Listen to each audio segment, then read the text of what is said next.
Okay, this story is absolutely everywhere right now. JD Vance, senator, conservative figure, and one of the loudest names in politics, has apparently just publicly apologized to his wife after that viral Erika Kirk scandal. The clip of his apology has blown up online, with millions of people calling it everything from heartfelt to straight up calculated. And it all started because of one hug. One single moment on stage between JD and Erika Kirk, Charlie Kirk's widow, spiraled into weeks of internet chaos. First came the rumors, then the backlash, and now a public apology that no one can stop talking about. So what actually happened here? Was JD being genuine, or is this all damage control? Did he really apologize to Usha because of Erika, or are people reading too much into it? Let's break it all down, because this story has every ingredient of a modern-day political soap opera: power, perception, and one very viral apology. Let's rewind to where all this chaos started. The clip that lit up social media came from a Turning Point USA event. Erika Kirk was hosting and introducing JD Vance, and during her speech, she said she saw similarities between JD and her late husband Charlie. Then came the hug. On stage, in front of a crowd, Erika wrapped JD in what looked like a friendly moment, but the internet saw something else. People slowed it down, analyzed their expressions, even did body language breakdowns. It was just a few seconds, but those few seconds were enough to launch one of the biggest viral political rumors of the year. Within hours, TikTok edits were popping up everywhere. The caption said, "You can't tell me this is normal." Another said, "Usha's watching this somewhere." By morning, JD Vance and Erika Kirk were trending side by side. While the internet was exploding with theories, JD's wife, Usha, stayed silent, and that silence became fuel for even more speculation. Every missed appearance was treated like a clue. Every photo was dissected. There were entire Reddit threads dedicated to reading her energy. Even when she did appear at public events, the cameras zoomed in on her face, waiting for some kind of visible reaction. A frown, a smirk, anything. But she gave them nothing. And that, ironically, made people even more obsessed. It turned into this narrative of a silent wife,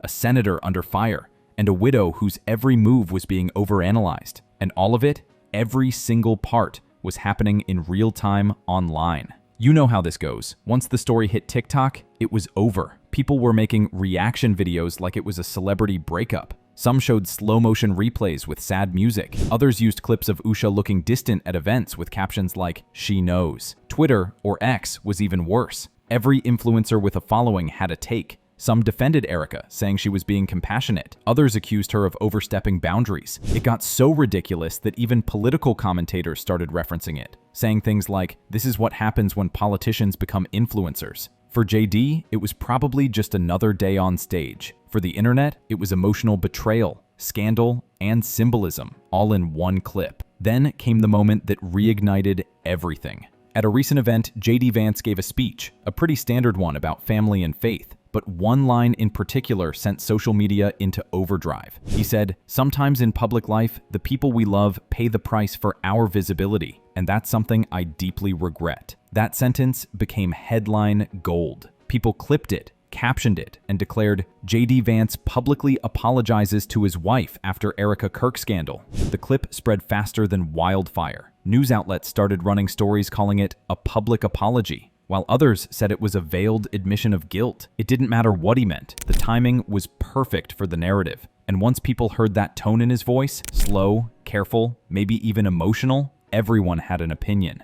Now, if you watch the full speech, it's not as clear-cut as social media made it out to be. JD was talking about how political life affects families, how scrutiny and rumors hurt the people closest to him. But here's the thing. When you're in the middle of a viral storm, context doesn't matter. The internet edits, reframes, and decides for you. So while JD may have been making a general statement about media pressure, people heard it as a confession. They saw it as a husband apologizing for crossing a line, even if that line only existed in public perception. That's how fast the internet turns nuance into narrative. Just when it looked like the dust was starting to settle, Usha showed up at a community event. No dramatic statements, no shade, just calm, composed, and speaking about forgiveness. But one line stood out. She said, "Grace means staying grounded when the world misjudges your heart." That single quote went instantly viral. People called it an indirect response. Others said it was her way of confirming she's forgiven him. Whatever it was, it shifted the tone. Suddenly, Usha wasn't the silent wife anymore. She was the woman rising above the noise. And in that one appearance, she flipped the narrative from victim to victor. Meanwhile, Erika Kirk completely disappeared from the conversation, or at least tried to. No interviews, no tweets, no comments. But silence online doesn't mean invisibility. People started dragging up old clips of her talking about faith and trust, and editing them into montages that supposedly revealed her side. Every photo she posted got flooded with comments referencing JD or Usha. Even her unrelated posts became mini battlefields between people defending her and those calling her out. It reached a point where her team reportedly had to moderate comments and turn off replies on certain platforms. And that's the dark side of this whole thing. Even if you don't say a word, the algorithm keeps you in the story. Now, this is where it got divided. On one side, people praised JD for owning up and being a good husband who put family first. On the other, critics said it was classic damage control, an apology designed to fix optics, not emotions. One viral tweet said, "JD's not sorry, he's strategic." Another said, "At least he said something. Most politicians wouldn't." You had influencers doing entire live streams debating whether the apology was real or rehearsed. Political podcasts started calling it the most dissected sentence of 2025. And you know what? They're right, because it didn't matter what JD said. It mattered how people felt about it. Let's be honest, JD Vance is not just a name in the headlines. He's a rising power player. Some insiders even talk about him as a 2028 contender. That's why this whole thing matters more than it should. When you're building a political image, perception is currency. An internet scandal can undo years of brand building, and a public apology, whether genuine or not, can restore it overnight. So it's no surprise that his team reportedly started pushing out more family-focused content, more appearances with Usha, fewer photo ops with controversial figures, and a renewed emphasis on faith and values. This wasn't just an apology, it was a reset. Of course, while all this was happening, the internet did what it always does.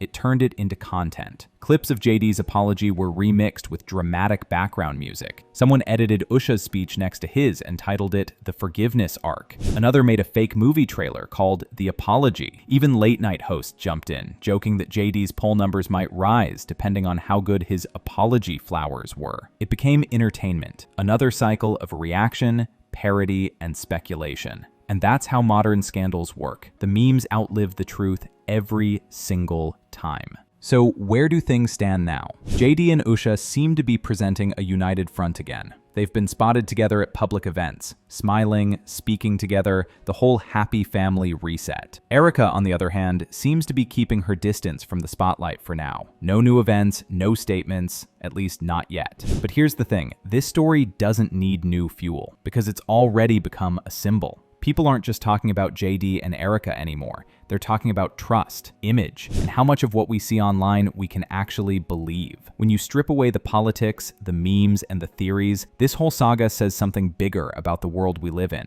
We used to watch TV dramas for scandal. Now we log on to social media and watch it unfold in real life. One hug, one quote, one apology, and suddenly 3 real people are living inside a narrative written by millions of strangers. The craziest part of this entire thing is how fast mainstream media jumped on it. Within hours of that apology clip going viral, the biggest outlets were spinning it in completely different directions. Some conservative sites praised JD for showing humility, calling it a powerful display of family values. Meanwhile, left-leaning outlets framed it as strategic optics, saying it was a carefully orchestrated apology to save face before the election cycle. It's wild because everyone was watching the same 30-second clip, but depending on which side you were on, you saw 2 completely different stories. Cable news panels dissected his tone, the pause before his words, even Usha's facial expression in the audience. It was like watching a political courtroom, except the evidence was vibes. And that's the new era we're in. Political PR doesn't just happen behind closed doors anymore. It happens live, in front of millions of phones, recording every angle. Now, looking back at everything that's happened,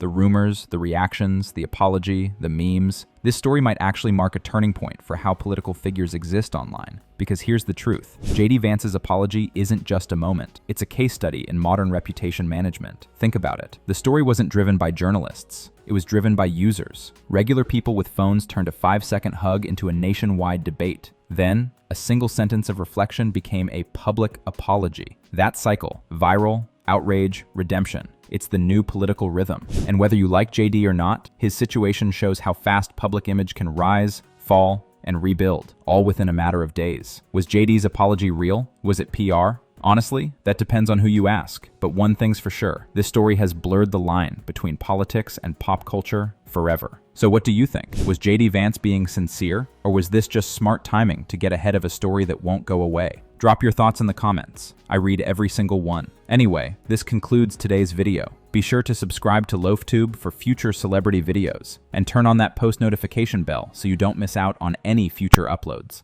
Until then, see you in the next one.